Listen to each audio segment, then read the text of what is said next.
A acusação frequente de que a igreja evangélica é homofóbica não é verdadeira.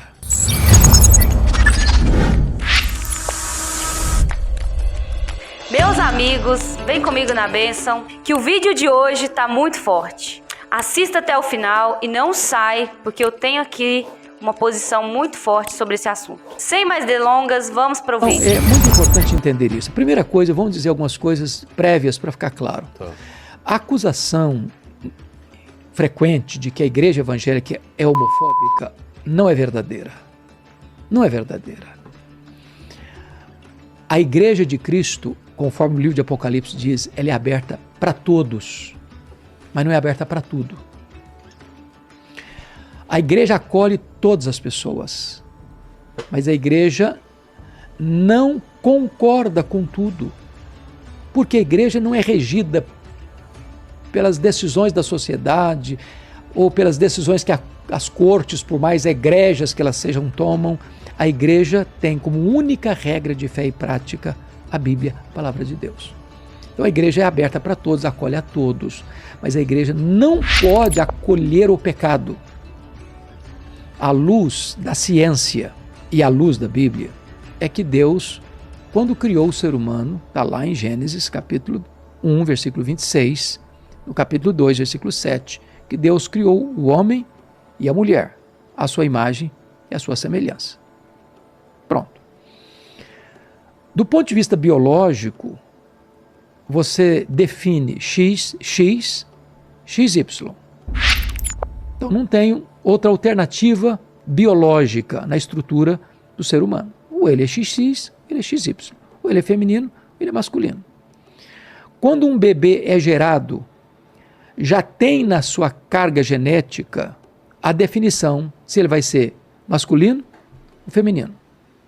Quando um ser humano nasce, a não ser que haja alguma problemática aí na gestação, que eu não quero entrar nas exceções, é formado já dentro desse ser que está sendo gerado pela mãe, os órgãos naturais femininos e os órgãos naturais masculinos.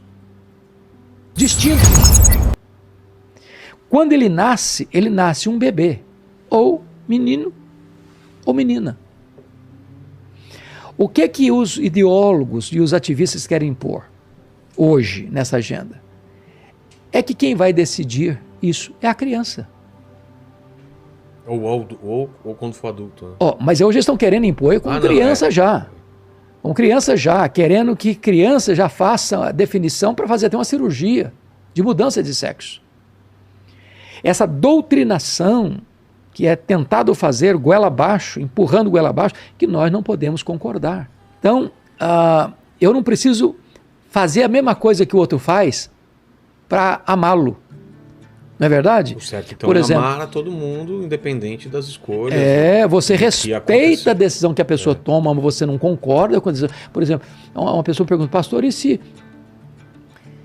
um filho de um pai, um cristão, por exemplo, chegar para ele, papai, eu sou homossexual, por exemplo. Eu quero viver a minha vida desse jeito. Qual a postura do pai? O pai vai amar esse filho incondicionalmente. Claro. Mas não vai concordar com a decisão dele.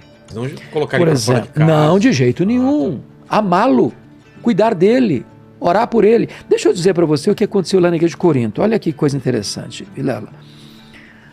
Você sabe que Paulo plantou a igreja de Corinto. Corinto é uma cidade grega. Sim. Né? Acho que, não sei se você vai ter a oportunidade de ir lá. Eu já tive várias vezes. Né? Corinto, na Grécia. Não tive. Já tive várias vezes lá. Então, Corinto era uma cidade portuária, do mar Egeu, do mar Jônico, e onde havia o templo da deusa Afrodite, a deusa do amor. Então, era uma cidade fortemente marcada pela homoafetividade. Então, muitos crentes que entraram, se tornaram membros da igreja de Corinto, vieram dessas práticas. Então, deixa eu ler para você aqui, para não ser palavra minha. Ele diz assim, ou não sabeis, 1 Coríntios 6, versículo 9, ou não sabeis que os injustos não herdarão o reino de Deus? Não vos enganeis, nem impuros, nem idólatras, nem adúlteros, nem efeminados, nem sodomitas, nem ladrões, nem avarentos, nem bêbados, nem maldizentes, nem roubadores herdarão o reino de Deus. Então, está fazendo aqui um checklist, uma lista de pecados. E não é só o pecado sexual, não. Pecado do roubo, pecado da mentira, né? Pecado da impureza, né? Pecado do adultério. Então, uma série de pecados. Aí ele diz assim: tais fostes alguns de vós. Então, a ideia de que uma pessoa que hoje se diz homoafetivo, que nunca pode mudar, que sempre vai ser praticante disso, isso não é verdade. Eu conheço muitos amigos meus, missionários, pastores, cantores, cristãos, que foram dessa prática. Mudaram inclusive o corpo. Você acredita nisso? Pessoal, a verdade é que Deus tem as suas formas e maneiras de operar, de agir. Ele tem a sua multiforme graça. Deus, ele opera na vida de cada um particularmente.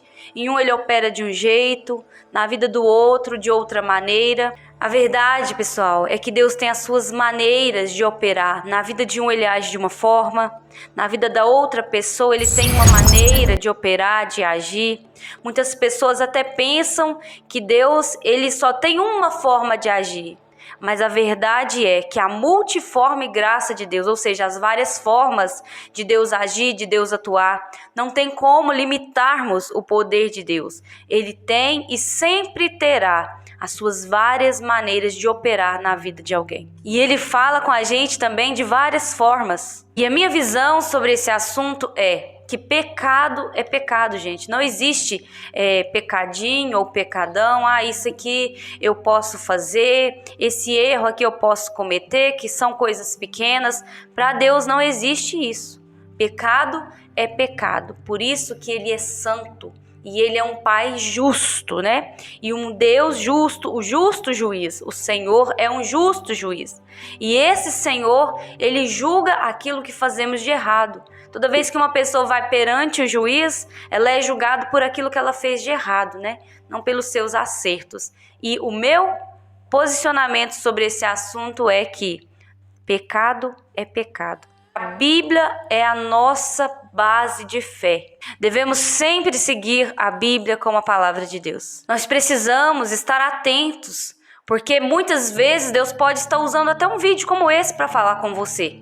Fique atento à voz de Deus, não fique disperso. Talvez você fique aí precisando e pedindo a Deus: Senhor, fala comigo, traz uma resposta. E às vezes a resposta já está diante de você. Então não fique com o seu coração temeroso, não fique ansioso, não fique desesperado, preocupado. Aprenda a ouvir a voz de Deus. Aprenda a receber a mensagem que Deus está direcionando ao teu coração.